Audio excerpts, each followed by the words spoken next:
বাটাবাটির ঝামেলা ছাড়াই মেহেদি পাতা সরাসরি হাতে বসিয়ে দিলেই যদি টুকটুকে খয়েরি রঙের একটা রং পাওয়া যায় কেমন হয়। আমার ভাগ্নি দিনা বলল যে সরাসরি মেহেদি পাতা ব্যবহার করেই নাকি এখন থেকে মেহেদি দেওয়া যাবে ডিজাইন করে, আর কোনো বাটাবাটির ঝামেলা লাগবে না। আমি তো প্রথমে বিশ্বাসই করতে চাইনি, তাই ভাবলাম যে নিজেই একটু দেখি তো চেষ্টা করে আসলে কি কথাটা সত্যি কিনা। আমি তো কথাটা শোনার পর থেকে অনেক এক্সাইটেড ছিলাম, কারণ আমি মেহেদি পরতে অনেক বেশি পছন্দ করি। দেরি না করে চলে গেলাম ছাদে, মেহেদি পাতা সংগ্রহ করে বাসায় চলে আসলাম।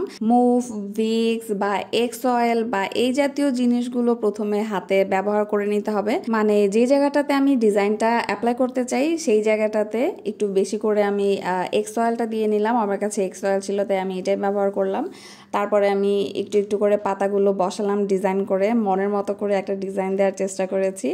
বাট এই ক্ষেত্রে একটা ইম্পর্টেন্ট বিষয় হচ্ছে পাতাগুলোকে খুব ভালোভাবে মানে স্কিনের সাথে ভালোভাবে অ্যাডজাস্ট করে বসিয়ে নিতে হবে। আদারওয়াইজ একটু যদি উঁচু হয়ে থাকে না, তাহলে ওই জায়গায় কিন্তু কালারটা ভালো করে আসে না।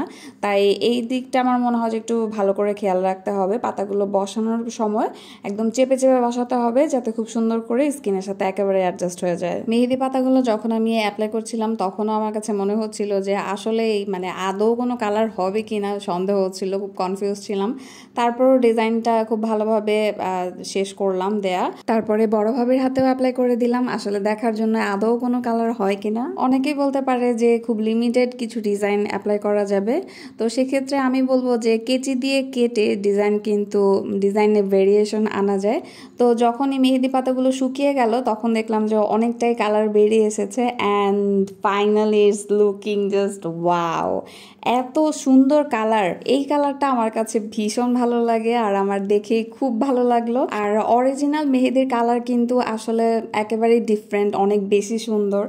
আর পরের দিন সকালবেলা দেখলাম যে একদম টুকটুক একটা খয়েরি কালার এসেছে। আমার কাছে যে কি ভালো লেগেছে, আমি তো এখন থেকে প্রায়ই মেহেদি দিয়ে বসে থাকবো, কারণ মেহেদি দিতে আমার খুব ভালো লাগে। So I am so excited. আর এই মেহেদি হ্যাকটা এই পর্যন্ত কে কে ট্রাই করেছেন অবশ্যই কিন্তু কমেন্ট করে জানাবেন। সেই সাথে আমার ভিডিওটা কেমন লাগলো সেটাও কিন্তু কমেন্ট করে জানাবেন। দেখা হবে নেক্সট ভিডিওতে। আজকের মতো আল্লাহ হাফেজ।